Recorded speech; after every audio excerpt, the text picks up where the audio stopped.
శ్రీ గురుభ్యో నమః. సభాయ నమః. భాగవతంలో తమ్ముడు అన్నగారిని ఉద్ధరించినటువంటి ఘట్టం ఉంటుంది. సాక్షాత్ శ్రీ మహావిష్ణువు వామనమూర్తిగా వచ్చి అన్నగారైనటువంటి ఇంద్రుడికి పోగొట్టుకున్న రాజ్యాన్ని మళ్ళీ ప్రదానం చేసి ఉపేంద్రుడై అన్నగారిని ఆదుకున్నాడు. అట్లా ఇంతకాలం అక్కడ ఇక్కడ తిరుగుతూ కాలక్షేపం చేస్తున్నటువంటి నన్ను అసలు నువ్వు మాట్లాడవలసిన విషయం, నువ్వు తరించడానికి ఏ సభలో పాల్గొనాలో ఎప్పుడు నువ్వు మాట్లాడడమే తప్ప మంచి మాటలు నాలుగు వినే అవకాశాన్ని నువ్వు ఎప్పుడూ పొందట్లేదు. కాబట్టి మంచి మాటలు వినడంతో పాటుగా ఒక గొప్ప సభలో పాల్గొనడం చేత నీ జీవుడికి పట్టినటువంటి మలినమంతా తొలగిపోయే సభలో నిన్ను పాల్గొనేటట్టు చేస్తానని నన్ను ఇక్కడికి తీసుకొచ్చి రావడానికి ప్రధాన కారకులై ప్రేరణ ఇచ్చి ఆ అమ్మ యొక్క వైభవాన్ని నాకు చెప్పినటువంటి మా సోదరుడు, మా తమ్ముడు శ్రీ ఎల్వి సుబ్రహ్మణ్యం గారికి నేను మొదట కృతజ్ఞత చెప్పాలి. అందుకని ఆయన ఉపేంద్రుడై నన్ను ఉద్ధరించారు. ఆయన నిజంగా నాకు అమ్మ వైభవం గురించి అంత గొప్పగా చెప్పి ఉండకపోతే ఏమో నేను ఈ సభకి వచ్చేవాడినో కాదో నాకు తెలియదు. ఆయన చెప్పిన తరువాత నేను ఆశ్చర్యపోయి తప్పకుండా నేను వస్తానండి, నాకు ఆవిడికి సంబంధించిన పుస్తకాలు కూడా ఏమైనా ఉంటే ఇవ్వండి, చదువుతాను అని అడిగాను. నేను ఈ మాట అంటున్నప్పుడు అమ్మకి సంబంధించినటువంటి ఈ సభలో పాల్గొనడానికి నిర్ణయం తీసుకొని రావడం ప్రధానంగా ఒక విషయం మీద ఆధారపడి ఉంది. కోటాను కోట్ల మంది మనుష్యులు వస్తూ ఉంటారు, వెళ్ళిపోతూ ఉంటారు. అన్ని ప్రాణులలోకి మనుష్య ప్రాణి గొప్పది అని శాస్త్రవాక్కు. అయినప్పటికీ ఇన్ని కోట్ల మంది వచ్చి ఇన్ని కోట్ల మంది వెళ్ళిపోతున్నా కొంతమంది పేరు మాత్రమే చిరస్థాయిగా ఉండిపోతుంది. అందరి పేరు చిరస్థాయిగా ఉండదు. కొందరి పేర్లు వాళ్ళ కుటుంబం వరకు పరిమితం కావచ్చు. ఆయన పెట్టిన భిక్ష, ఆయన సంపాదించిన ఆస్తి, ఆయన చదివించిన చదువు, ఆయన యొక్క కీర్తి ప్రతిష్టలు, ఇలా కుటుంబం వాళ్ళు చెప్పుకోవచ్చు. కానీ లోకం అంతా చెప్పుకోవాలి అంటే అది కేవలం రెండు విషయాల వల్ల మాత్రమే సాధ్యమవుతుంది. నువ్వు ఏం మాట్లాడావు, నువ్వేం చేశావు, ఈ రెండే. నేను కూడా ఇవాళ అమ్మ ఎట్లా మాట్లాడేదో అట్లాగే తేలిక మాటలతోనే మాట్లాడాలి అంటే ఈ రెండూ ప్రధానమై ఉంటాయి. మనం ఏం మాట్లాడామన్నది ప్రధానమే. మనం మాట్లాడడం ఒక్కటే కాదు, మనం ఏం చేశామన్నది ప్రధానమే. ఎందుకనంటే మాట ఎంత సారవంతంగానైనా కనపడచ్చు. భాగవతంలో హిరణ్యకశిపుడు కూడా వేదాంతం మాట్లాడతాడు. ఎంత గొప్ప వేదాంతం చెప్తాడో సోదరుడు మరణించినప్పుడు ఇంత వేదాంతి రాక్షసుడు ఎలా అయ్యాడా అనిపిస్తుంది. అంత గొప్ప వేదాంతం చెప్తాడు. ఉపయోగం ఏముంది? ఆచరణాత్మకం కానప్పుడు తాను ఏది చదివాడో, తాను ఏది నమ్మాడో దాన్ని ఆచరణలోకి తీసుకురాకపోతే, అనుష్ఠాన పర్యంతంలో పెట్టకపోతే దాని వలన ప్రయోజనం ఉండదు. శాశ్వతత్వాన్ని పొందాలి అంటే ఈ రెండే కారణాలై ఉంటాయి. ఒకటి, నువ్వు ఏం చెప్పావు, చెప్పినది సంస్కృతంలో చెప్పావా, శ్లోకాలలో చెప్పావా, పెద్ద పెద్ద గ్రంథాలుగా చెప్పావా కాదు. నీ అనుభవం గొప్పదైనప్పుడు, నీ మనసు పరమ పవిత్రమైనప్పుడు, నువ్వు చెప్పినటువంటి మాట ఎంత తేలిక భాషలో ఉన్నా అది తనంత తానే ప్రాచుర్యాన్ని పొందుతుంది. ఎందుకంటే ఆ వాక్కు సారవంతం ఎందుకైంది అంటే ఆయన ఏది చెప్పాడో అది చేసినవాడు. ఏది చెయ్యడో ఆయన ఎంత గొప్పగా చెప్పినా అది వక్తృత్వంగా మిగిలిపోతుందేమో కానీ ఆదర్శంగా మాత్రం మిగలదు. ఆయన చెప్పారు కాబట్టి మనం చెయ్యాలి అంటే ఆయన కూడా అట్లా చేసిన వాడేనా అన్నది సమాజం పరిశీలిస్తుంది. అట్లా బ్రతుకుతాడా, అట్లా నిలబడిన వాడేనా? అట్లా నిలబడిన వాడు కాదు, అట్లా బ్రతకలేడు. ఆయన మాట వరకు మాత్రమే అలా మాట్లాడతాడంటే దాన్ని ఆదర్శంగా తీసుకుని అనుష్ఠించడానికి సమాజం సిద్ధపడడం కష్టం. అది కొంతవరకు మాత్రమే ప్రయోజనాన్ని చేకూరుస్తుంది. మనకి చూడండి, లోకంలో ప్రథమ నమస్కారం చేయించవలసి వస్తే అమ్మకి. మాతృదేవో భవ. జన్మకి కారకుడు తండ్రి అయినప్పటికీ శ్రీరామాయణ కావ్యంలో తండ్రికి ఎంత పెద్దపీట రామచంద్రమూర్తి వేసి మాట్లాడినప్పటికీ, పితృవాక్య పరిపాలకుడు అన్న కీర్తి రామచంద్రమూర్తికి ఉన్నప్పటికీ, శాస్త్రం మాతృదేవో భవ, అమ్మయే మొట్టమొదటి దైవస్వరూపం కాదు. నిజానికి పరదేవతయే అమ్మ. అమ్మ పరదేవత అయి ఉన్నది తప్ప అమ్మ పరదేవతతో సమానమన్న మాట అన్వయం కాదు. పరదేవతని ఈ కంటితో చూడాలి అంటే, అది సాధ్యం అవ్వాలి అంటే అమ్మ వంక చూడడమే. అందుకే అమ్మకి ప్రదక్షిణం, అమ్మకి నమస్కారం అంత గొప్పవయ్యాయి. అమ్మ చెప్పిన మాట కూడా గురువులు చెప్పినటువంటి మాట ఎట్లా ఉంటుందో అట్లా ఉంటుంది. సాధారణంగా అమ్మ చెప్పే మాట చాలా కష్టపడి అర్థం చేసుకోవలసినటువంటి స్థితిలో ఉండదు. చిన్నతనం నుంచి పిల్లవాడు తల్లి దగ్గర పెరుగుతాడేమో, అమ్మ చెప్పిన మాట ఏది ఉందో అది జీవితానికి అంతటికీ కూడా మార్గదర్శిగా నిలబడిపోయే మాట, అంత సారవంతమైన మాట, అంత తేలికగా మాట్లాడుతుంది. మీరు రామాయణాన్నే పరిశీలించండి. అంత గొప్పవాడు రామచంద్రమూర్తి కాగలిగాడు అంటే దానికి నిజానికి అమ్మ పెట్టిన చద్దెన్నపు మూట కౌసల్యమ చెప్పినటువంటి మాట. యం పాలయసి ధర్మంత్వం ధృత్యాచర్యమేన చ సవై రాఘవశార్దూల ధర్మస్వామభిరక్షతు. రామ, ఇంతకాలం నుంచి నువ్వు ధర్మాన్ని అనుష్ఠించావు, అది కూడా తిరుగులేని విశ్వాసంతో అనుష్ఠించావు. ధర్మాన్ని అనుష్ఠిస్తే ధర్మం కాపాడి తీరుతుందన్నది నీ యొక్క ధృతి, నీ పట్టుదల, నీ విశ్వాసం. ఇప్పుడు కూడా నువ్వు ఇదే ధర్మాన్ని ఇట్లాగే అనుష్ఠించాలి. ఇప్పుడు ఎందుకు చెప్పాలా మాట అంటే, తల్లే వద్దు, అరణ్యవాసం చెయ్యవద్దు అని చెప్పినప్పటికీ కూడా తండ్రిని సత్యమునందు నిలబెట్టడం పుత్రుడిగా నా ధర్మం కాబట్టి అరణ్యవాసానికి వెడతానని పుత్రధర్మాన్ని పాటించడానికి సిద్ధపడిన కొడుకును ఉద్దేశించి మాట్లాడుతున్న తల్లి, ధర్మాన్ని పాటించడంలో వ్యతిరేకమైన సందర్భాలు ఏర్పడినప్పుడు, ఘర్షణ ఏర్పడినప్పుడు తట్టుకుని నిలబడడం అంత తేలిక విషయం కాదు. ఇంతకాలం నువ్వు దశరథుడి కొడుకువి, జనక మహారాజు గారి అల్లుడివి, సీతమ్మకి భర్తవి, లక్ష్మణ భరత శత్రుఘ్నులకు అన్నగారివి, సుగుణాభిరాముడవు. కాబట్టి నీకు ధర్మానుష్ఠానం పెద్ద కష్టమైన విషయం కాదు, చెల్లిపోయింది. ఇప్పుడు నీకు పరీక్ష వస్తుంది. నువ్వు తండ్రిని సత్యమనందు నిలబెట్టడానికి అరణ్యవాసమునకు వెడతానని అంటున్నావు, మంచిదే. కానీ ఇప్పుడన్న ఈ మాట రేపు అరణ్యవాసానికి వెళ్ళిన తరువాత భయంకరమైన రాక్షసులతో యుద్ధం చెయ్యవలసి వస్తే, క్రూరమృగాల అరుపులు వినపడితే, పెద్ద పెద్ద ముళ్లలోంచి నడిచి వెళ్ళవలసి వస్తే, ఒక్కడివే ఏ పర్వత శిఖరం మీదో పర్ణశాల నిర్మించుకొని అందులో ఉండవలసి వస్తే, ఇంతకాలం తిన్న భోజనం లాంటి భోజనం దొరకక ఏది దొరికితే దానితోనే కడుపుని నింపుకోవలసి వస్తే, ఎందుకు పట్టుకున్నానా ఈ ధర్మాన్ని? తిరగబడి మా నాన్నగారు చెప్పినట్టు యుద్ధం చేసి క్షాత్రధర్మమని వంక చెప్పి మా నాన్నగారిని కారాగారంలో పెట్టి రాజ్యాధికారం అనుభవిస్తే అయిపోయేది కదా అని నీకు ధర్మం మీద నమ్మకం తగ్గకూడదు. వ్యతిరేకమైన పరిస్థితులు ఏర్పడినప్పుడు కూడా ధర్మం మీద నీకు అట్లాగే నమ్మకం ఉండాలి.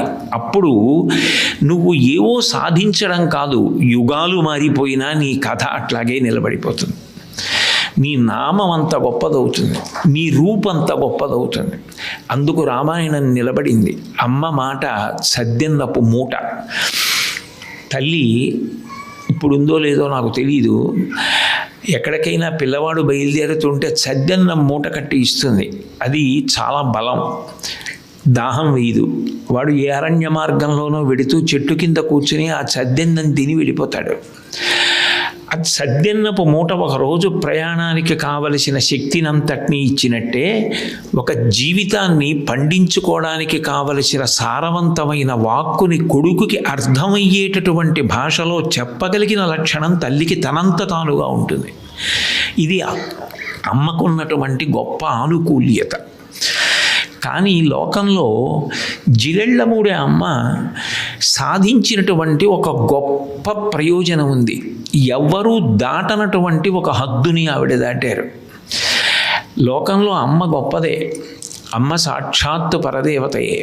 కానీ ఏ అమ్మైనా తన బిడ్డల వరకు అమ్మతనాన్ని చూపించగలదేమో, కానీ పక్క వాళ్ళ బిడ్డల్ని కూడా తన బిడ్డల్ని ప్రేమించినట్టు ప్రేమించండి అని చెప్తే ఆ అమ్మ ప్రేమించడం అంత తేలిక విషయం కాదు.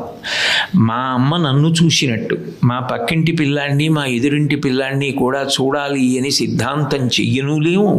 అట్లా చూడలేదు కాబట్టి మా అమ్మలో అమ్మతనం లేదని ఎవరూ అనలేరు కూడా. మా అమ్మ ఎప్పుడూ పరిపూర్ణురాలే. మా అమ్మ నా వరకు నాకు పరదేవతయే. కానీ నాకు కనపడిన అమ్మతనం మా పక్కింటి వారికి కూడా కనపడాలని ఉండదు. మా అమ్మ నా పట్ల చూపించిన అమ్మతనం మా పక్కింటి వారి పిల్లల మీద కూడా చూపించాలని నియమం ఉండదు. కానీ ఒక్కొక్కసారి అవతల వారి కష్టాన్ని చూసి ఆ పిల్లుబుకినటువంటి ప్రేమ తాత్కాలికంగా కొంతకాలం పాటు ఆ స్వార్థాన్ని దాటేటట్టుగా చేయవచ్చు. కాకినాడలో ఒక గోశాలతో నాకు గొప్ప అనుబంధం. ఆ గోశాలలో నేను ఒక విచిత్రమైన సన్నివేశం చూశా. 2-3 ఆవులు ఈంతుంటాయి. తెలియక దూడలు ఏం చేస్తాయంటే కొత్త దూడలు వాళ్ళ అమ్మ దగ్గరికి వెళ్ళిపోతాయి, పక్కనున్న ఇంకో ఆవు పొదుగు దగ్గరికి వెళ్ళిపోతాయి. అది వెనక్కి తిరిగి చూసి తన దూడ కాకపోతే ఆ దూడని కుమ్మేసి తోసేస్తుంది, పక్కకి వాళ్ళ అమ్మ దగ్గరికి తోసేస్తుంది. అంటే ఏదో భయంకరంగా హింస చేయదు, కానీ పక్కకి తోసేస్తుంది, పాలివ్వదు, తన దూడకే పాలిస్తుంది. ఆ గోశాలలో ఒక్కసారి దూడని ఈనిన తరువాత ఎంత ప్రయత్నం చేసినా దక్కల. ఒక ఆవు చనిపోయింది. చనిపోతే ఆశ్చర్యం ఏమిటంటే ఆ దూడ అటు ఇటు తిరుగుతూ దానికి వాళ్ళ అమ్మ చనిపోయిందన్న విషయం ఎట్లా తెలుస్తుంది? ఆకలి పాల కోసం అంతక 2 రోజుల ముందు దూడ పుట్టినటువంటి ఒక ఆవు దగ్గరికి వెళ్ళి పాలు తాగడానికి వెళ్ళింది. అది తన దూడ ఒకవైపు, తల్లి లేని దూడ ఒకవైపు, 2 వైపులా ఆ శిరములను పట్టుకుని పాలు తాగుతుంటే ఆ ఆవు నిశ్శబ్దంగా పాలిచ్చింది. చాలా గొప్ప ఎద్దు ఒకటి ఉంది మా దగ్గర. ఆ ఎద్దు చూస్తేనే ఎంత గంభీరంగా ఉంటుందో, నడిచి వస్తున్న నందీశ్వరుల్లో ఉంటుంది. అది ఆవునే అలవోకగా తోసేస్తుంది, దాని దగ్గరికి దూడలు వెళ్ళవు. ఆశ్చర్యం ఏమిటంటే ఆ తల్లి చనిపోయినటువంటి దూడ ఎద్దు దగ్గరికి వెడితే అది నిలబడి దాని ముందు కాళ్ళు వెనక కాళ్ళ మధ్యలోకి వెళ్ళి ఈ దూడ నిలబడితే మాకు గుండెలు గుటుక్కుమంటుండేవి, అది ఏం చేస్తుందో అని. అది పరమ ప్రేమగా దీన్ని నాకేది. దీనికి తల్లి లేదు, ఇది పుట్టగానే వాళ్ళ అమ్మ చనిపోయింది కాబట్టి దీనికి పాలు ఇవ్వాలి, దీనికి పాలు ఎక్కడి నుంచి వస్తాయి అని మిగిలిన ఆవులు అప్పటి వరకు వాటికి ఉండే సహజమైనటువంటి పరిమితిని దాటిపోయి దీనికి పాలిచ్చాయి. ఎద్దు ఇది వస్తే దీనికి అమ్మలేదు, దీన్ని నేను తోసేస్తే ఇది ఎవరి దగ్గరికి వెడుతుంది అని పరమ ప్రేమగా ఎద్దు ఆదరించింది. ఒక ఆవుకి ఎద్దుకే అంత ప్రేమ ఉంటుంది, ఒక తల్లికి కూడా ఉంటుంది. పక్కింటి వారికి ఏదైనా ఆపద సంభవించిందనుకోండి, ఆ పిల్లల్ని తాత్కాలికంగా కొంతకాలం పాటు కొంతమందిని, ఏదో పక్కింట్లో ఉన్న పిల్లల వరకు మాతృత్వాన్ని చూపించి వాళ్ళని ఆదరించి పోషించవచ్చు. కానీ ఏ తల్లి కూడా లోకంలో వీళ్ళందరూ నా బిడ్డలు, వీళ్ళందరి పోషణ నా కర్తవ్యం, నేను పెట్టకపోతే మీరు చిక్కిపోతారు, నేను తినకపోతే చిక్కిపోను, మీకు పెట్టకపోతే చిక్కిపోతాను, మీరు తినకపోతే చిక్కిపోతారు అని తల్లి తన పిల్లలతో మాత్రమే అనే మాట తన దగ్గరికి వచ్చిన అందరితోటి అనగలిగిన స్థాయిని ఒక వ్యక్తి పొందితే ఆమె ఖచ్చితంగా పరదేవతాంశతో వచ్చింది అని చెప్పవలసి ఉంటుంది. ఎందుకంటే లోకమంతా మాతృత్వంలో ఏ పరిమితిని పొందిందో ఆ పరిమితిని ఆవిడ దాటింది. ఎప్పుడు వచ్చింది ఆ పరిమితి దాటగలిగిన శక్తి అంటే, ఆవిడికి ఏదో కొంత సాధన చేసిన తరువాత ఆవిడ ఏవో కొందరి యొక్క కష్ట సుఖాల్ని చూసిన తరువాత హఠాత్తుగా ఆవిడలో ఇటువంటి మార్పు వచ్చింది అని చెప్పడానికి అవకాశం లేదు. ఎందుకనంటే నేను ఆవిడ జీవిత చరిత్ర చదివినప్పుడు ఆశ్చర్యపోయిన విషయం ఏమిటంటే, తనని భుజాల మీద కూర్చోపెట్టుకుని తీసుకెళ్తున్నటువంటి ఒక వ్యక్తిని ఏమార్చి లోపల పెట్టి ఉంది, నా బట్టలు పట్రా అని పంపించి పై గౌను వేసుకున్నటువంటి చిన్న నిక్కరు కూడా విప్పేసి అక్కడ బట్టలు లేనటువంటి వాళ్ళకి ఇచ్చేసింది ఆవిడ, చిన్నపిల్లగా ఉండగా. ఎవరు నేర్పితే వచ్చింది అది ఆవిడకి?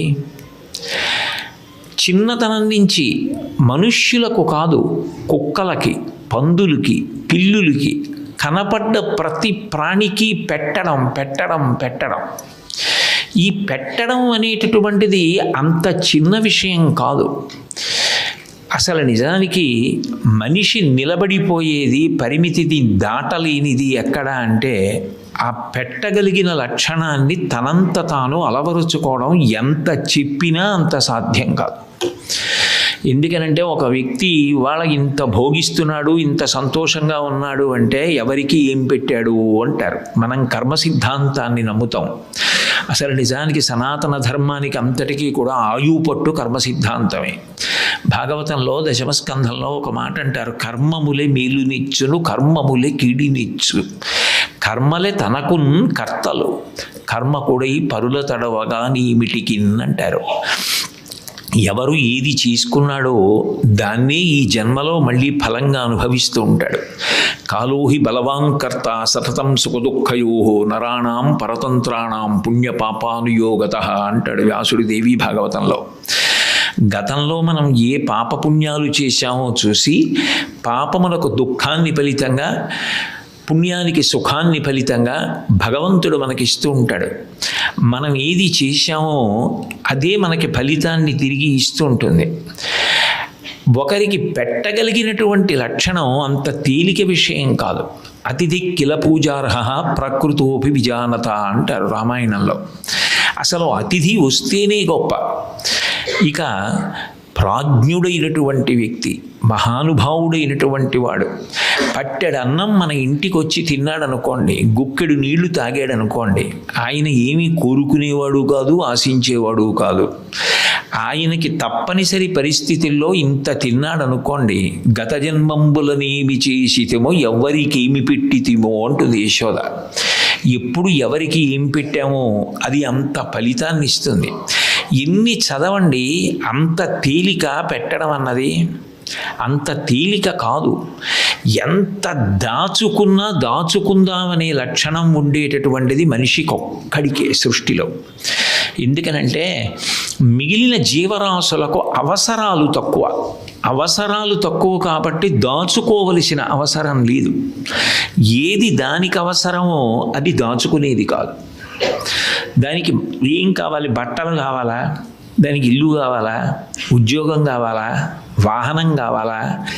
లేకపోతే దానికి ఏమైనా నా జీవితం భద్రంగా ఉండడానికి, భవిష్యత్తు బాగుండడానికి నేను ఇది దాచుకోవాలన్న తాపత్రయమా?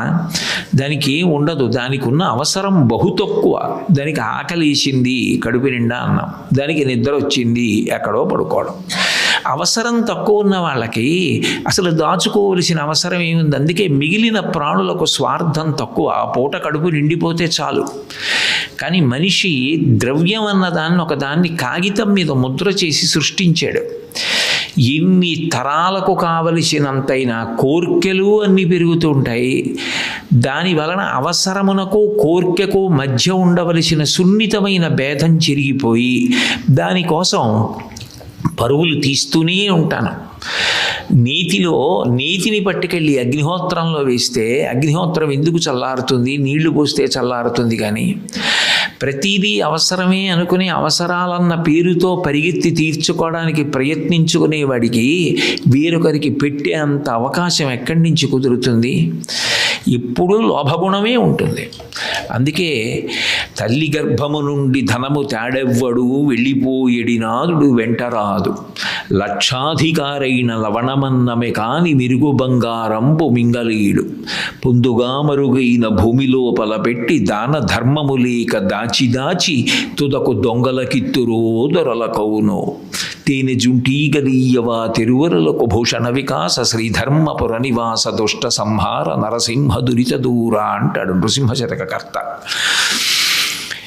ఎన్ని చదవండి, ఎన్ని చెయ్యండి, దాచుకోవాలన్న తాపత్రయం మాత్రం మనిషి విషయంలో వదలదు. ఒకరికి పెట్టాలి, ఒకరికి పెట్టాలి, ఒకరికి పెట్టి వారు సంతోషాన్ని పొందితే నేను ఆనందపడిపోవాలి.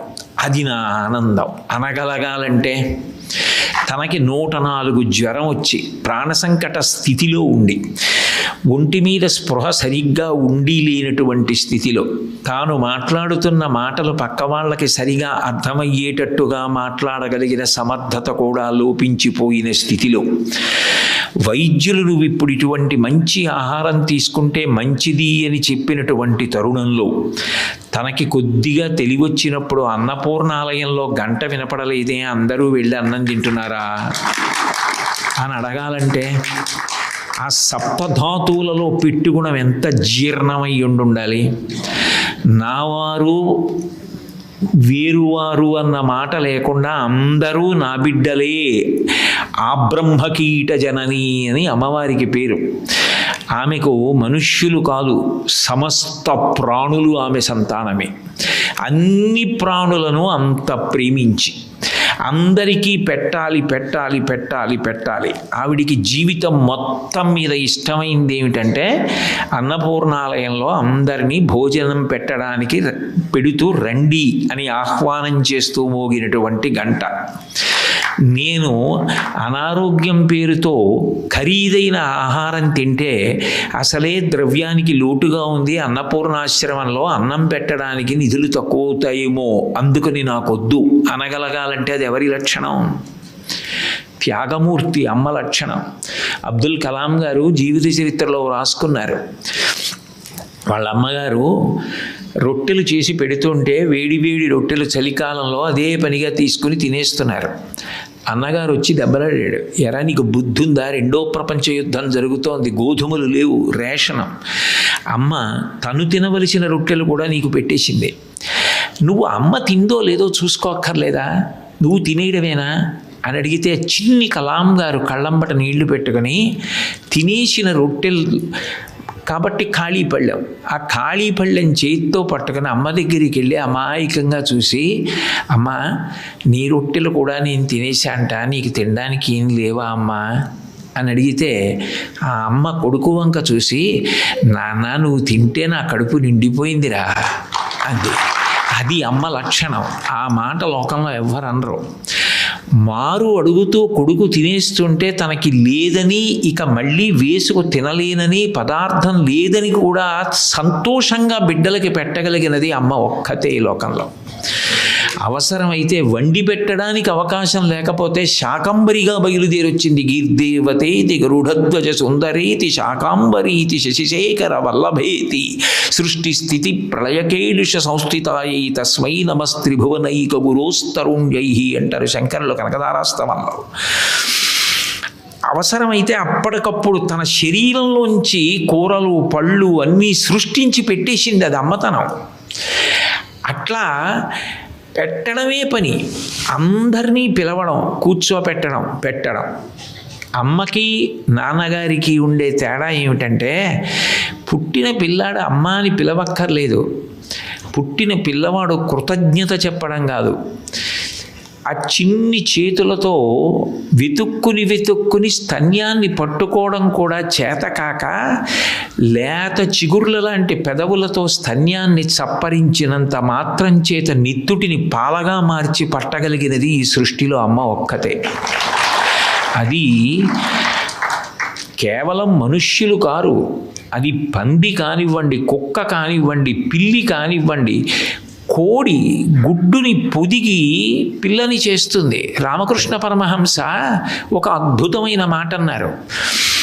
ఒక గొప్ప చిత్రకారుణ్ణి తీసుకొచ్చి పక్షి గుడ్లు పొదుగుతున్న బొమ్మ గీయమంటే గీస్తాడు, కానీ పక్షి పెట్టినటువంటి గుడ్ల పెంకు పగిలితే లోపల ఉన్న పిండంలోంచి సొన కారిపోతే పుట్టవలసిన పిల్ల పుట్టదని, ఎగరడం మాత్రమే వచ్చిన పక్షి మెల్లగా కాళ్ళు ముందుకు వేసి నడుస్తూ వచ్చి తన బరువంతా గుడ్డు మీద పెడితే పెంకు పగిలిపోయి సొన కారిపోతుందేమోనని బరువు అంతా ఆంచకుండా పొట్ట వేడి మాత్రమే గుడ్డు యొక్క పెంకుకు తగిలి ఆ వేడి లోపలికి వెడితే పిండం పొదగబడి పిల్ల అవుతోంది. నేను తల్లినవుతున్నానని ఆనందపడిపోతున్నటువంటి ఆ పక్షి యొక్క కళ్ళల్లో ఆనందాన్ని ఏ చిత్రకారుడు గీయగలడు? అది అమ్మతనం. అమ్మ అంటే పెట్టి ఆనందించగలిగినది అమ్మ ఒక్కతే. ఏ అమ్మైనా లోకంలో తన బిడ్డలకు అలా పెడుతుంది. కానీ పుట్టినదాదిగా ఆఖరణ శరీరం విడిచిపెట్టేసే ముందు కూడా తన వారన్న వారందరినీ పిలిచి ఈ అన్నదానం ఇలాగే జరుగుతూ ఉండాలి, ఇట్లాగే అందరూ వచ్చి అన్నం తింటూ ఉండాలి అని అంతమందికి అన్నం పెట్టడం అంటే వచ్చిన వాళ్ళకి అమ్మ పెట్టినట్టు ముద్దలు నోట్లో పెట్టడం అంటే అది ఎలా సాధ్యమవుతుంది? అది సాధన చేత అసలు ఏ తల్లికి సాధ్యమవుతుంది? నేను ఈ బిడ్డలకే తల్లి కాకుండా అందరికీ అమ్మగా ఉండడానికి నాకు ఒక సాధనాక్రమం ఉంది అని చెప్పడానికి నేనెక్కడా చదవలేదు. అలా అమ్మలకి సాధనలు ఉంటాయి అని చెప్పి నేను ఎక్కడా చదవలేదు. తన బిడ్డల వరకే కాకుండా లోకంలో ఉన్న బిడ్డలందరినీ కూడా తన బిడ్డల వలె భావించడానికి తల్లి ఇటువంటి సాధన చేసి ఆ స్థితిని పొందవచ్చు అని ఎక్కడా లేదు. దానికి ఏముండాలి అంటే అందరినీ ప్రేమించగలిగినటువంటి పెద్ద మనసు ఉండాలి. అది ఎవరికి ఉంది అంటే ఒక్క పరదేవతకి మాత్రమే ఉన్నది. అందుకే ఆవిడెవరు అంటే ఆవిడ మనుష్యులకో రాక్షసులకో తల్లి కాదు, సమస్త ప్రాణికోటికి ఆవిడ తల్లి. అందుకే ఆవిడ పని ఏమిటంటే చూపులతో కాసుకుంటూ ఉంటుంది. దృశాద్రాఘీయస్యాదర దళిత నీలోత్పల రుచాదవీయంసం దీనం స్నపయ కృపయా మమపి శివే అనీనాయం ధన్యో భవతి నచతే హనిరియత వనేవా హర్మ్యేవా సమకర నిపాతో హిమకర అంటారు శంకరులు సౌందర్యలహరిలో. విచ్చుకోకుండా దళిత, ఎంత గొప్ప మాటలో ఏమి శంకర భగవత్పాదులు. ఆ దరదళిత నీలోత్పల రుచ, ఈ సృష్టి ఎంతవరకు ఉందో అంతకన్నా ఎక్కువ వరకు కనుగుడ్లు తిప్పుతూ పిల్లల్ని చూసుకుంటూనే ఉంటుంది ఆవిడ. అది అమ్మతనం. అది జిల్లెళ్ళ మూడి అమ్మకి రావడం ఏమిటి? అది పుట్టుకతో వచ్చింది. అదే అవతారం. అవతారం అంటే మనం తెలుసుకోవడానికి అర్థం కానిది, ఈ కంటితో చూడ్డానికి వీలు కానిది తెలుసుకోవడానికి వీలుగా, కంటితో చూడ్డానికి వీలుగా కిందకి దిగి వస్తే అదే అవతార. ఆ స్పష్టత లేనప్పుడు తార మిణుకుమన్నట్టు ఉంటుంది, కానీ అదే దాని యథార్థ స్వరూపం. అది కిందకి దిగితే అవతార అంటే సౌలభ్యం. అట్లా దిగి వచ్చేయి అవతారాలు. దేని కొరకు వచ్చాయి అంటే ఏదో మనకి చెప్పడం కోసం వచ్చాయి. ఒకప్పుడు ప్రజాపతి దగ్గరికి దేవతలు వెళ్ళారు, దానవులు వెళ్ళారు, మనుష్యులు వెళ్ళారు. దీన్నే చంద్రశేఖరేంద్ర సరస్వతి మహాస్వామి వారు నడిచే దేవుడిని పేరుగాంచిన కంచి కామకోటి 68వ పీఠాధిపతి లోకానికి అంతటికీ సందేశాన్ని ఎంఎస్ సుబ్బలక్ష్మి గారి ద్వారా ఐక్యరాజ్య సమితిలో పాడిస్తూ మైత్రీం భజతాం అన్న పాటలో అంటారు, దామ్యత దత్త దయధ్వం జనత శ్రేయో భూయాత్ సకల జనానాం అంటారు. మొట్టమొదట ఆ లోపలికి దేవతలు వెళ్ళారు ప్రజాపతి దగ్గరికి. వెళ్ళి తండ్రి మాకేదైనా చెప్పు అన్నారు. దా అన్నాడు ఆయన. వెళ్ళిపోయారు. ఆ వెనకాతల మనుష్యులు వెళ్ళారు. తండ్రి మాకేమైనా చెప్పు అన్నారు. దా అన్నాడు. మాకు అర్థమైందని మనుష్యులు వెళ్ళిపోయారు. ఆ వెనక దైత్యులు రాక్షసులు వెళ్ళారు. వాళ్ళతోనూ దా అన్నాడు. వాళ్ళు అర్థమైందని వెళ్ళిపోయారు. ముగ్గురికి దాయే చెప్పాడు. ఏమిటి దా అంటే దేవతలందరికీ దమం శమదమాదులు అంటాం కదా. మీరు త్రిదశులు, ఎప్పుడూ 30 ఏళ్ల వయస్సులో ఉంటారు, భోగాలకు అలవాటు పడిపోతున్నారు. దమాన్ని నేర్చుకోండి, మనోనిగ్రహం ఇంద్రియ నిగ్రహం నేర్చుకోండి అని దేవతలకి చెప్పాడు. మనుష్యులు వెళ్ళారు.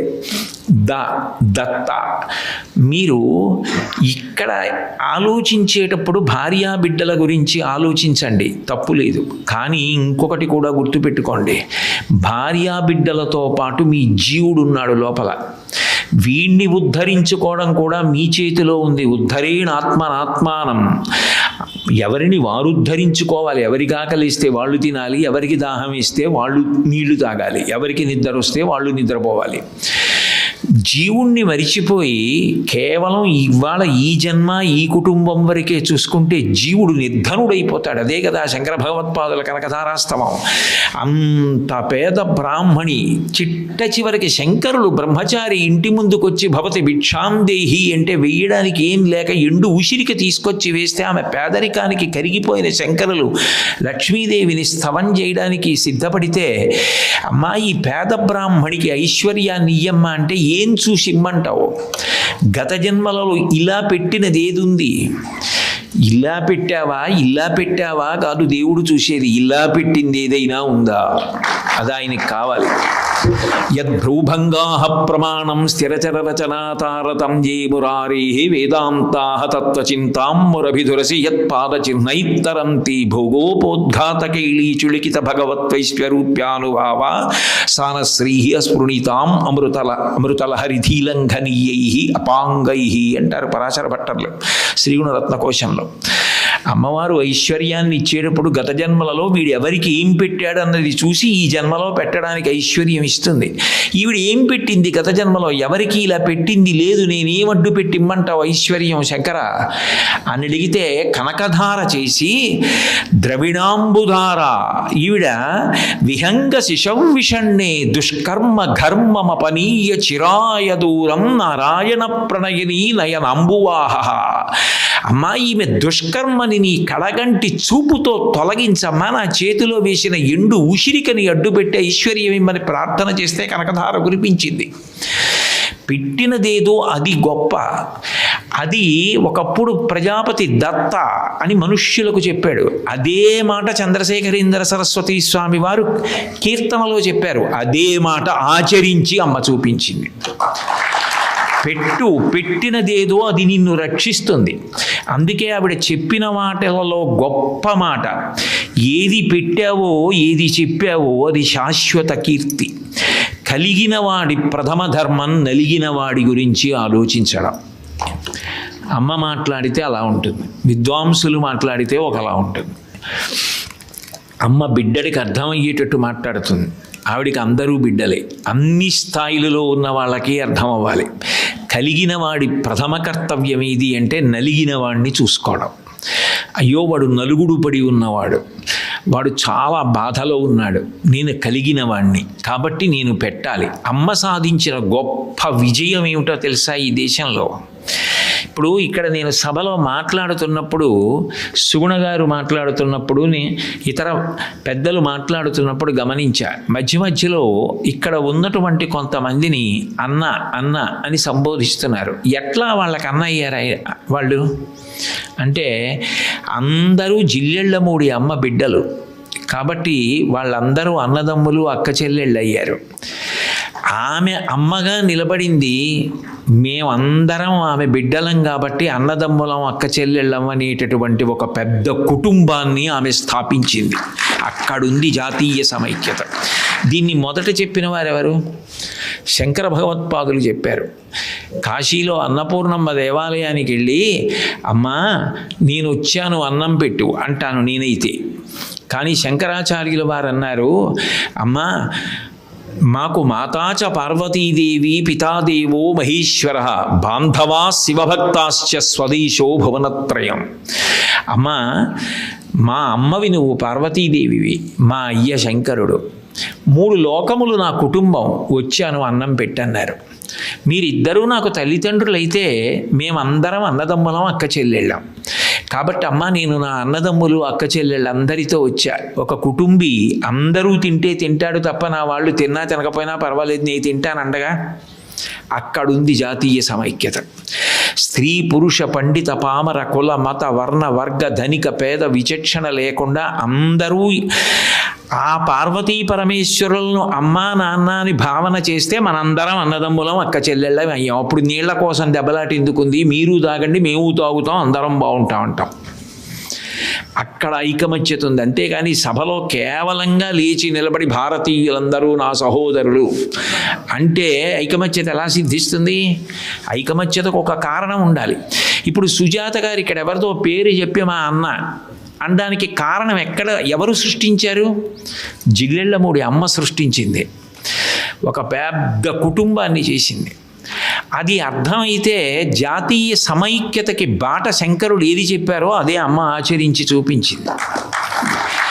అప్పుడు ఎంత పెద్ద కుటుంబాన్ని ఆవిడ ఏర్పాటు చేసింది, ఎంతమందిని అన్నదమ్ములు అక్క చెల్లెళ్ళుగా మార్చి కూర్చోబెట్టింది.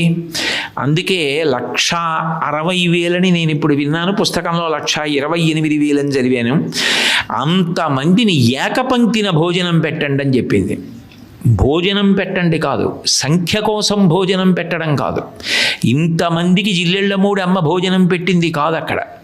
అక్కడ ప్రధానం ఏమిటంటే ఇంతమంది ఏకపంక్తి భోజనం చేయాలి. ఎప్పుడు చేస్తారు? ఒక ఆయన ఐఏఎస్, ఒక ఆయన ఐఎఫ్ఎస్, ఒక ఆయన ఐఆర్ఎస్, ఒక ఆయన ఎఫ్ఆర్సిఎస్, ఒక ఆయన చార్టెడ్ అకౌంటెంట్, ఒక ఆయన జీబు దొంగ. అందరూ ఆ తండ్రి బిడ్డలే. షష్ఠి పూర్తికి అందరి పిల్లల్ని పిలిచాడు. జీబు దొంగని దూరంగా కూర్చోబెడతాడా? అన్నలు వాణ్ణి దగ్గర కూర్చోబెట్టుకుని నలిగినవాడు కదూ కలిగినవాడు చూస్తాడు. ఎందుకురా నీకు ఈ పనులు, రేపు పిల్లల ముందు ఏమంత తలెత్తుకుంటావురా వద్దు అని దగ్గర కూర్చోబెట్టుకుని మంచి మాటలు చెప్తారు. తండ్రి కాబట్టి అందరినీ కలిపి కూర్చోపెట్టి అన్నం పెడతాడు తప్ప ఐఏఎస్ కొడుక్కి ఒకలాగా, చార్టెడ్ అకౌంటెంట్ కొడుక్కి ఒకలాగా, జేబు దొంగ కొడుకు ఒకలాగా అన్నం పెడతాడా? పెట్టడు. అందరినీ ఒక పంక్తిలో కూర్చోపెట్టే పెడతాడు. ఎందుకంటే తండ్రి కాబట్టి. అందరినీ ఒక పంక్తిలోనే కూర్చోపెట్టి పెట్టండి అంటే బహుశः అట్లా చూసి ఆనందించగలగడం ఆవిడ లక్షణం అయితే, ఇలా కలిసి బ్రతకడం నేర్చుకోండి చెప్పడం ఆవిడ యొక్క ప్రధాన ఉద్దేశ్యం. కార్తీక మాసంలో వనభోజనాలు పెట్టి అందరం కలిసి మెలసి ఒక తల్లిదండ్రుల బిడ్డలుగా బ్రతకడం. దేశం అన్న విషయం దగ్గరికి వచ్చేటప్పటికీ కుటుంబం చాలా పెద్దది. నేను ఇంట్లో ఉన్నాననుకోండి, నాదో చిన్న కుటుంబం. నేను, నా భార్య, నా కొడుకు, కూతురు, కోడలు, అల్లుడు, మనవలు, అంతే నా కుటుంబం. కానీ నేను 38 సంవత్సరాల కేంద్ర ప్రభుత్వంలో పనిచేశాను. అప్పుడు ఆ ఉద్యోగానికి వెళ్ళాను. ఆ ఉద్యోగానికి వెళ్ళినప్పుడు నేను ఎప్పుడు కార్యాలయానికి వెళ్ళినా కార్యాలయంలో ఉన్న వాళ్ళందరూ నా అన్నదమ్ములు, అక్క చెల్లెళ్ళు. అదో పెద్ద కుటుంబం. చాలామంది నేను ఛాందసుణ్ణి, బహుశా ఇతర మతాల వాళ్ళు నన్ను అభిమానించరేమో అని అనుకుంటారు. కానీ నేను కార్యాలయంలో పనిచేసిన రోజుల్లో ఇతర మతాల వాళ్ళు కూడా నన్ను ఎంతో ఆదరించి అన్నదమ్ముడిలా చూశారు. ఎందుకనంటే నేను కూడా కార్యాలయాన్ని కుటుంబంగా చూశాను. నేను గోశాలకు వెడితే అది నాకు కుటుంబం. నేను వీధిలో ఉంటే ఆ వీధి నా కుటుంబం. ఒక ఊరిలో ఉంటే ఆ ఊరు నా కుటుంబం. అలా మనసు పెరగగలిగితే, మీ మనసు ఎంత పెరిగితే మీది అంత పెద్ద కుటుంబం. అప్పుడు కింద వారిని చూస్తే పెరగాలని కోరుకుంటారు, సమానుల్ని చూస్తే ఆదరంతో ఉంటారు. మీకన్నా గొప్పవారిని చూస్తే ఎంత సాధన చేశారు అని 2 చేతులెత్తి నమస్కరిస్తారు. అసూయ ద్వేషాలు ఎందుకు వస్తాయి? ఎన్ని దుర్గుణాలు అందులో తుడిచేసింది ఆవిడ.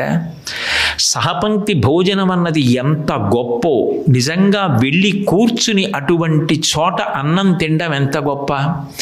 అక్కడ తిన్న ఒక్కొక్క మెతుకు ఒక్కొక్క జన్మకి రాహిత్యం ఇస్తుందని కందుకూరి శివానందమూర్తి గారు అన్నారు. అంటే అంతటి దార్శనికుడు అంత పెద్ద మాట ఎందుకన్నారు అంటే, వేదంలో ఒక విషయం ఉంది. మనం తిన్న అన్నం ఏదో అది మనసు అవుతుంది. మనం త్రాగిన నీరేదో దాని వలన ప్రాణములు నిలబడతాయి. తేజోమయీ వాక్, అగ్నిహోత్రము వాక్ అవుతుంది. మనం ఏది తింటున్నామో దాని వలన మనసు. రజోగుణ తమోగుణ భూయిష్టమైనటువంటి ప్రదేశంలో అన్యాయంగా అక్రమంగా ఆర్జించిన చోట అపవిత్రమైనటువంటి ప్రదేశంలో తిన్న అన్నం 6వ వంతు మనసై కొంతకాలం దాని ప్రభావం అది చూపిస్తుంది.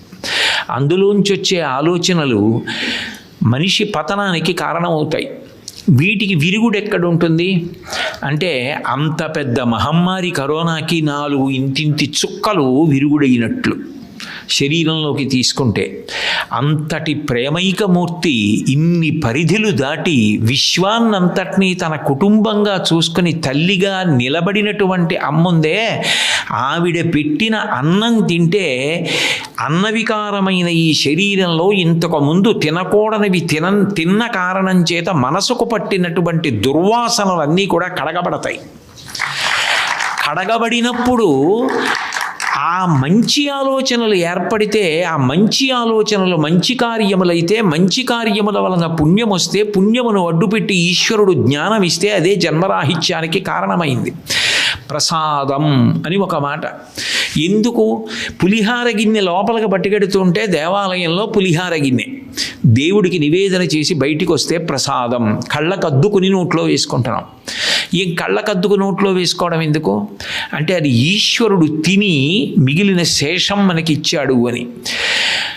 అటువంటి పరమ ప్రేమైకమూర్తి, ఆమె యొక్క ప్రేమ తరంగాలు పరివ్యాప్తమైపోయినటువంటి పరమ పవిత్ర ప్రదేశం అది. ఆ ప్రేమ తరంగాల శక్తిని చెప్పడం ఎవరికీ సాధ్యం కాదు. నేను ఎందుకంటున్నానంటే ఈ మాట, శంకర భగవత్పాదులంతటి వారు శృంగేరి క్షేత్రం దగ్గర వెడుతుంటే ఒక కప్ప ఎండ తాళలేకపోతున్నటువంటి సమయంలో ఒక నాగుపాము పడగ విప్పి పడగ నీడలో ఆ కప్ప సేద తీరడానికి అవకాశం ఇస్తున్న సందర్భాన్ని చూశారు. ఆజన్మ శత్రువులు పుట్టుకతో పాము కప్పని కనపడితే చెనకాలి, అటువంటిది కప్ప కష్టపడుతుంటే పాము పడగ విప్పి కాపాడుతోంది. ఇదేం విచిత్రం! ఇలా నాగుపాము ఏమిటి, కప్పని కాపాడడం ఏమిటి? ఇక్కడ ఏదో మహాత్మ్యం ఉందని పరిశీలించారు అంతర్ముఖులై. ఋష్యశృంగుడు తపస్సు చేసిన ప్రదేశం త్రేతాయుగంలో. త్రేతాయుగంలో ఋష్యశృంగుడు తపస్సు చేస్తే ద్వాపర యుగం అయిపోయి కలియుగం అయిపోయిన తరువాత కూడా ప్రాణుల మధ్య ఉన్నటువంటి వైషమ్యములను పోగొట్టిందని, ఆజన్మ వైషమ్యం. భగవాన్ రమణులు అరుణాచలం ఆశ్రమంలో పాము అలా వెళ్ళిపోతుంటే నెమలి చెనకదు. ప్రాణుల మధ్య పరస్పరం అంత ప్రేమ అంటే ద్వేషభావం అన్నది తనంత తానుగా ఇంకిపోతుంది. ఎందుకు ఇంకిపోతుంది అంటే అంతటి ప్రేమైకమూర్తులైన వారు ఎక్కడున్నారో, ఎక్కడ తొక్కారో అవి సిద్ధభూములు. వాటిని మళ్ళీ మన పాదంతో తొక్కడం, వారు తిరిగిన చోట ఆ గాలి పీల్చడం, వారి సంకల్పం చేత వచ్చిన అన్నం తినడం చాలు. యోగికి సామాన్యుడికి తేడా ఎక్కడుంటుంది? సామాన్యుడు ఒక మాట అనుకుంటే అది సాధించడానికి కష్టపడి సాధిస్తాడు. యోగి ఏమన్నాడో అది జరిగేటట్టు చూడడం ఈశ్వరుడి కర్తవ్యం అవుతుంది. అది యోగి వాక్కు. ఆ వాక్కు ఉత్తినే పోవడానికి వీల్లేదు. ఎల్వి సుబ్రహ్మణ్యం గారు సివిల్స్ ప్రిలిమ్స్ దాటాలి, ఎల్వి సుబ్రహ్మణ్యం గారు ఐఏఎస్ మెయిన్స్ దాటాలి, ఎల్వి సుబ్రహ్మణ్యం గారు ఇంటర్వ్యూలో ఐఏఎస్ అవ్వాలి, ఆయన గుంటూరు కలెక్టర్గా 20 రోజులైనా ఉండాలి అని ఆవిడ అనుకుంటే అదే జరుగుతుంది. ఎందుకంటే అది యోగి సంకల్పం. ఎందుకనంటే ఆ హృదయంలో కల్మషం ఉంటే కదూ. ఒక మనిషి ప్రేమ భావన చేత ఎంత గొప్ప స్థాయికి వెళ్ళవచ్చు. ఈ దేశంలో ప్రేమ ఎంత గొప్పది. కామము కరడుగట్టిపోయేటట్టు చేస్తుంది, శిలైపోయేటట్టు చేస్తుంది మనిషిని. ప్రేమ నిట్ట నిలువున కరిగిపోయేటట్టు చేస్తుంది. ఆ ప్రేమ భావన జీవితంలో అలవాటు చేసుకోలేకపోతే మనిషికి జంతువుకి తేడా లేదు. ప్రేమించగలిగిన వాడు మనిషి ఒక్కడే.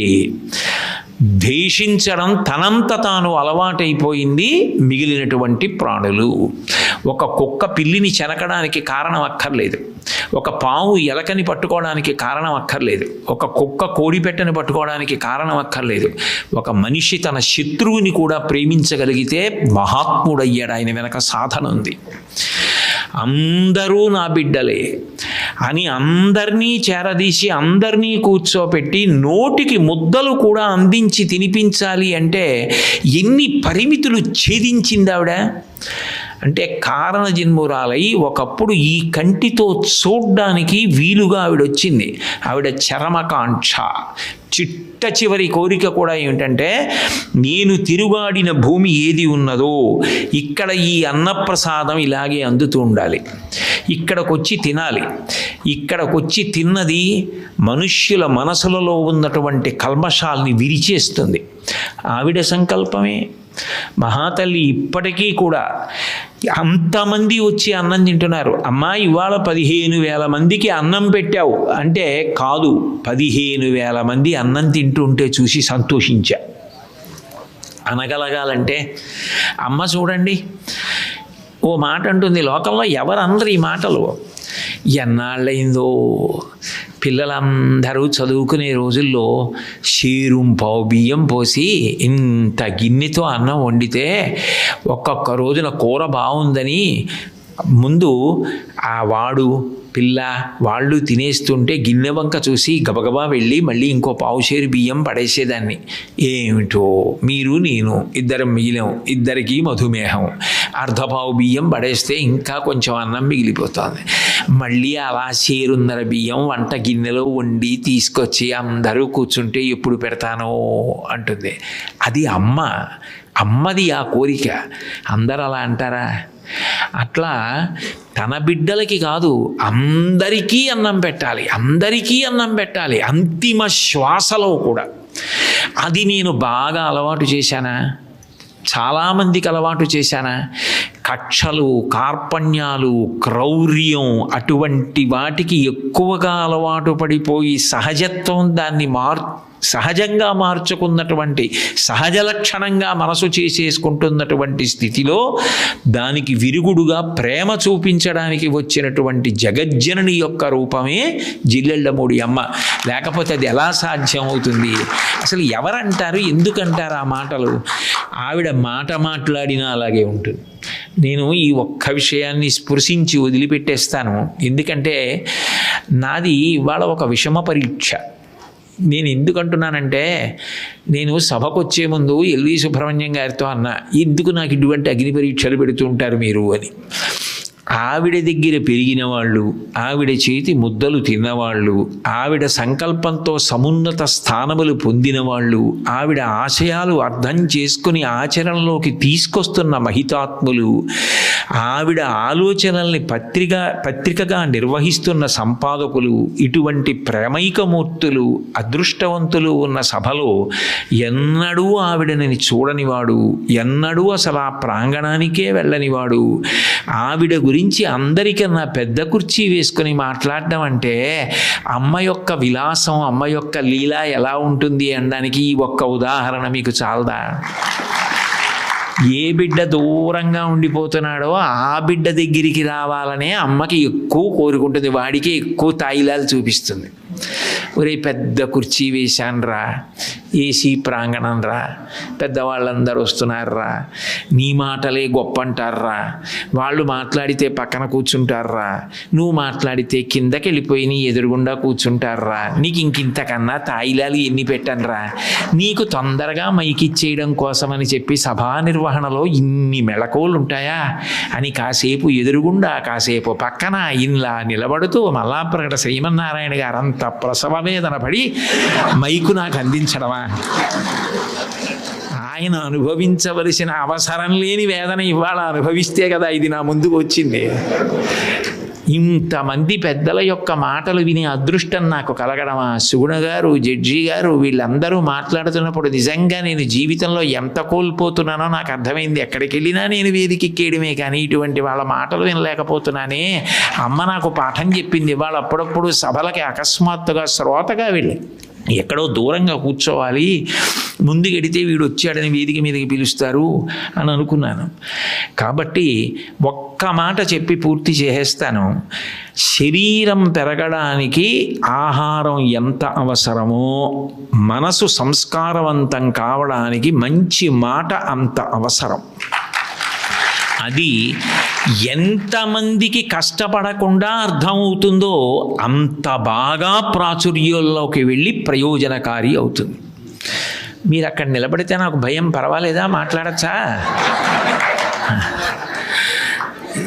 అంటే గతానుభవాన్ని దృష్టిలో పెట్టుకుని మీరు అక్కడి నుంచి లేచి ఇక్కడికి వచ్చి నించున్నారు, ఏమిటా దాని సంకేతం అని నాకు భయం వేసింది. అందుకని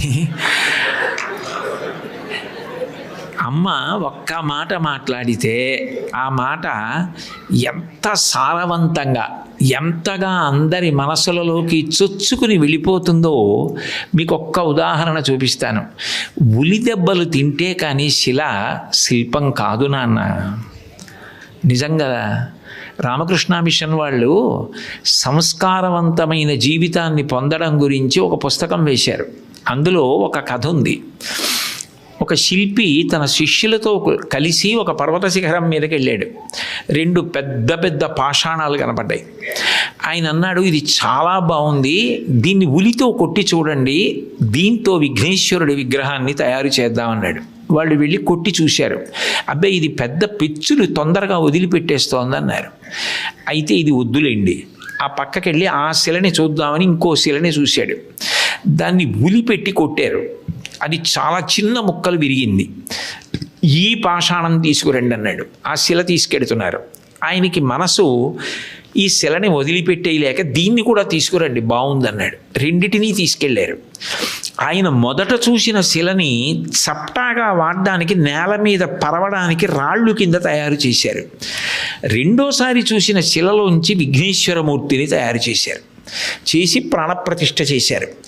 అభిషేకం జరిగింది, ఉండ్రాళ్ళు నైవేద్యం పెట్టారు, నమస్కారాలు పెడుతున్నారు, కోరికలు అడుగుతున్నారు, ముట్టికాయలు కొట్టుకుంటున్నారు, గుంజీలు తీస్తున్నారు, ప్రదక్షిణాలు చేస్తున్నారు, పొర్లు దండాలు ఎడుతున్నారు. అంతా అయిపోయింది, అందరూ వెళ్ళిపోయారు. అర్చకుడు ఎందుకో తలుపులు తెరిచి అలాగే ఉంచి ఏదో కించిత్ కార్యం మీద టెళ్ళాడు. ఈ నేల కింద ఉన్నాయి కదా రాళ్ళు, అది అంది, అసలు శిల్పి ముందు నా దగ్గరికి వచ్చాడు, మన ఇద్దరం ఒక శిఖరం మీదే ఉన్నాం, ఎంతకాలం నుంచి ఉన్నాం, ఏం చెప్పమంటావు, నువ్వేమో విఘ్నేశ్వరుడయ్యావు, నేనేమో దేవాలయంలో రాయి అయ్యా, నన్ను అందరూ తొక్కుకుంటూ వస్తున్నారు, నాకు దండం పెట్టేవాడు ఎవడు లేడు, నమస్కారాలన్నీ నీకే, ఎంత భాగ్యం పట్టిందే, ఏమిటి తేడా మన ఇద్దరికి అని అడిగింది. అడిగితే ఆ విఘ్నేశ్వరుడుగా మారిన శిలంది శిల్పి నా మీద కూడా అదే ఉలిపెట్టి కొట్టాడు, కానీ ఆ దెబ్బ తట్టుకుని నిలబడ్డా. పెద్ద పిచ్చు విరిగిపోతే నాలోంచి నేను విఘ్నేశ్వరుణ్ణి కాలేనని బాధ తట్టుకు నిలబడ్డాను. అట్లా చిన్న చిన్న ఉలులు పెట్టి నాకు కళ్ళు చెక్కినప్పుడు ఎంత జాగ్రత్తగానో కొట్టారు, చెవుల మీద కొట్టారు, ఎంత ఓర్పు పట్టానో అంత పూజనీయురాలయ్యా.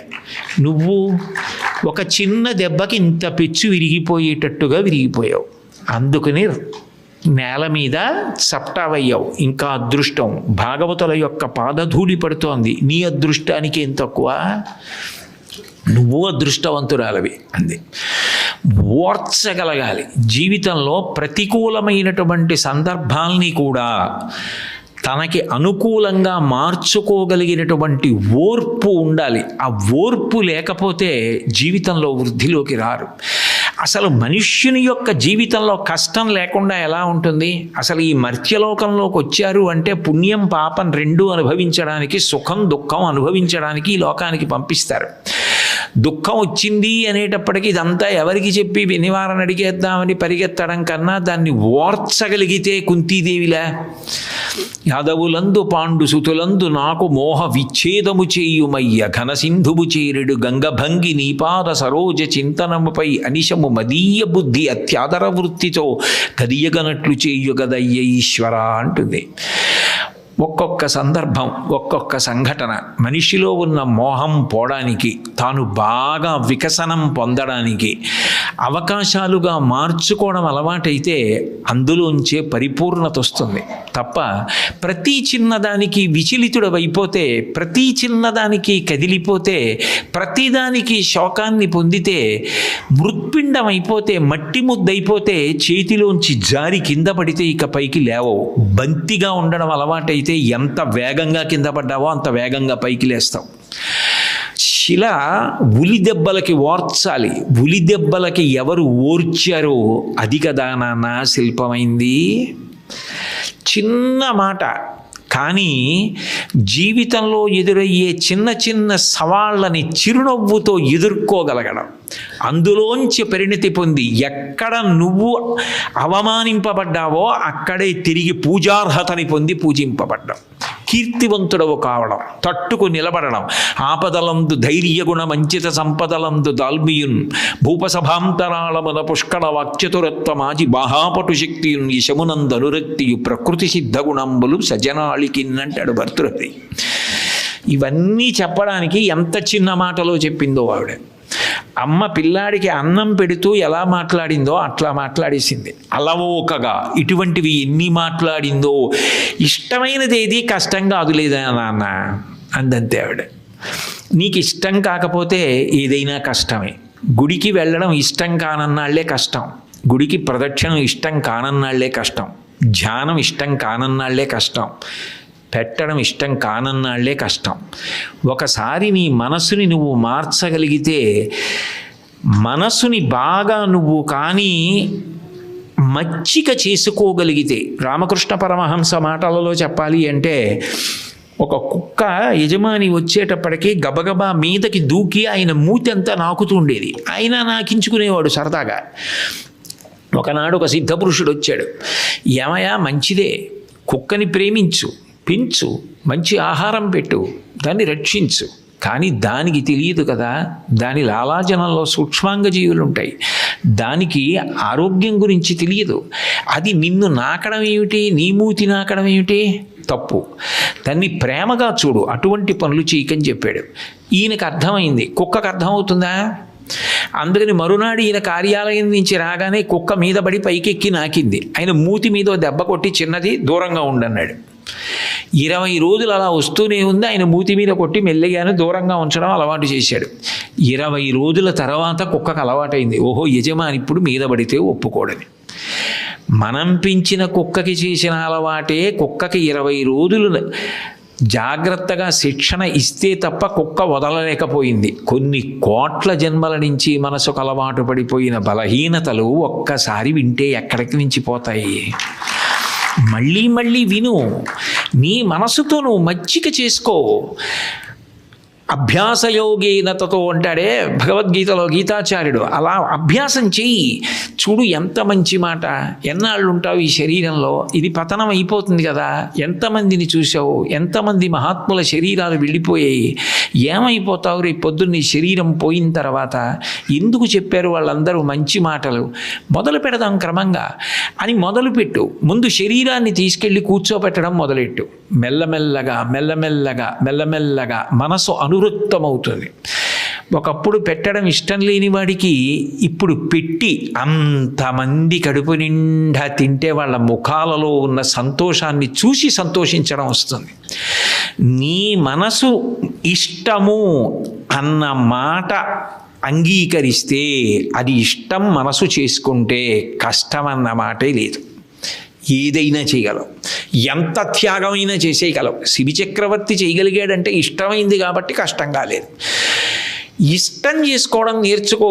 మంచి పనులు, ఉరిపిడి, ఘర్షణ, 10 మంది కోసం బ్రతకడం నేర్చుకో. అది ఇష్టం చేసుకో. ఇష్టం చేసుకోవాలంటే మనసుని మచ్చిక చేసుకో, మనసుకి బాగా నచ్చ చెప్పుకో. మంచి మంచి విషయాలు ఆలంబనంగా ఈ పిల్లవాడికి క్షేమకరమైన బొమ్మలు ఇచ్చినట్టుగా అమ్మ నువ్వు కూడా మంచి విషయాలు ఇన్ని చెప్పడానికి. ఆవిడ అలవోకగా ఏదో పని చేసుకుంటూ దగ్గరికి వచ్చిన వాడికి ఇష్టమైనదైతే కష్టం కాదులే నాన్న అంటే, అసలు నువ్వు ముందు ఇష్టం చేసుకోవడానికి ప్రయత్నించు. మన ఏవ మనుష్యాణం కారణం బంధమోక్షయోహో. ఇష్టాయిష్టములు మనసులోంచే కదా వచ్చాయి. నీ మనసుని సంస్కరించుకో. లోకమంతా సంస్కరించక్కర్లేదు. లోకములన్నీయున్ గెలిచినాడవు, ఇంద్రియానీకము చిత్తమున్ గెలువనేరవు, నిన్ను నిబద్ధు చేయు భీషణ శత్రులార్వుర ప్రభిన్నుల చేసిన ప్రాణికోటిలో నీకు విరోధి లేడొకడు నిర్పున చూడుము దానవేశ్వర అంటాడు ప్రహ్లాదుడు. నీ మనసును నీవు సంస్కరించుకో. భ్రమన్ సర్వతీర్థేషు స్నాత్వా స్నాత్వా పునఃపునః నిర్మలం న మనోయావత్ తావత్ సర్వం నిరర్ధకం అంటాడు వ్యాసుడి దేవి భాగవతంలో. ఎన్ని తీర్థాలు వెళ్ళినా, ఎన్ని క్షేత్రాలకు వెళ్ళినా మనసు సంస్కరింపబడుతూ ఉండాలి. ఆ సంస్కారం మారకపోతే, మనసులో ఏ ఆర్ద్రత ఏర్పడకపోతే బండరాతి మీద పెట్టిన విత్తనం మీద వర్షం పడ్డట్టు. సారవంతమైన నేలలో విత్తనం ఉంటే ఒక చినుకు పడితే చాలు మొక్క అవుతుంది. ఆర్ద్రత నీ అంత నువ్వుగా మనసుకి కల్పించుకోవాలి. అది అలవాటు నువ్వు చెయ్యాలి. నీకు అభ్యాసం అక్కడ ఉండాలి. లేనినాడు వృద్ధిలోకి రమ్మంటే ఎక్కడొస్తావు? మంచి విషయాలు నీకు ఇష్టం కావడం నువ్వు అలవాటు చేసుకోవాలి. మనసు తనంత తాను ఇప్పుడు సుఖాన్ని ఇంద్రియాలతో భోగాల్ని కోరుతుంది తప్ప కష్టపడదాం, త్యాగం చేద్దాం ఇవన్నీ మనసేం అంగీకరించదు. కానీ అవి మనని రక్షిస్తాయన్న గురువాక్యమునందు వాక్కునందు నమ్మకం పొందాలంటే నిన్ను నువ్వు తర్ఫీదు ఇచ్చుకొని సిద్ధపడాలి. శాస్త్రస్య గురువాక్యస్య సత్యబుద్ధ్యావధారణ శాస్త్రబ్ధాకరితా సిద్భి యా వస్తూపలభ్యతే అంటారు శంకరుల భాష్యంలో. శ్రద్ధ అంటేనే గురువాక్యమునందు శాస్త్రవాక్కునందు నమ్మకం కలిగి ఉండడం. నమ్మకం అకస్మాత్తుగా రాదు, నువ్వు ఏర్పరచుకోవాలి. గ్రంథాలు చదవాలి, పెద్దల మాటలు వినాలి, మంచి యందు ఇష్టం ఏర్పరచుకో. నీకు ఇది కష్టం కాదు. కానంతకాలం నీ మనసు ఎప్పుడూ ఇంద్రియాలతో మనసుతో భోగాల్ని సుఖాల్ని కోరుతుంది. అదే నీకు ఇష్టం అవుతుంది. మంచి పనులు కష్టం అవుతాయి.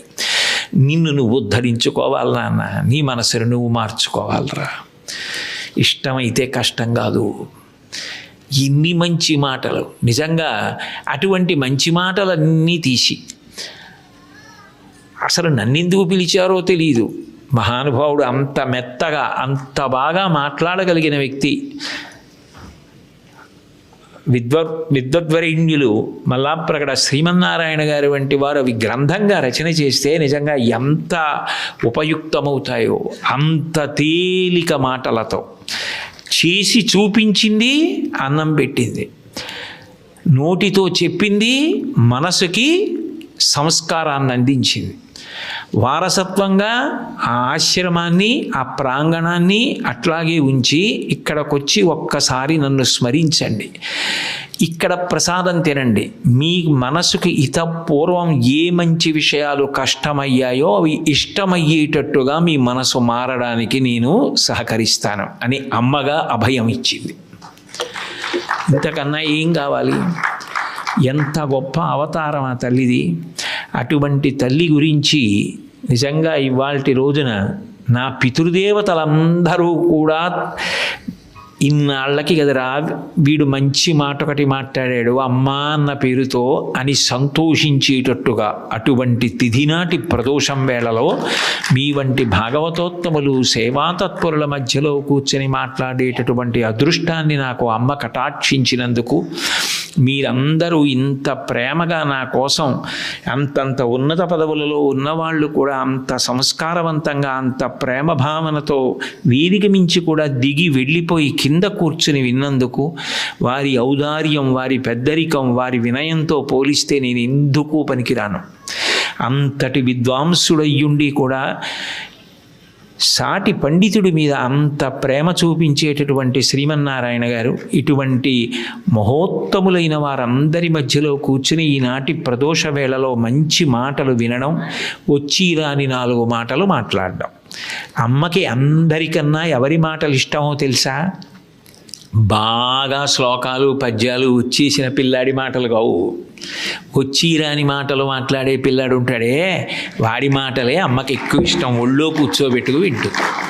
అందుకే శ్రీమన్నారాయణ నువ్వు ఉండు, కోటేశ్వరరావుని పిలుస్తానని నన్ను పిలిచింది. ఆ అమ్మ ప్రేమకి హద్దేది.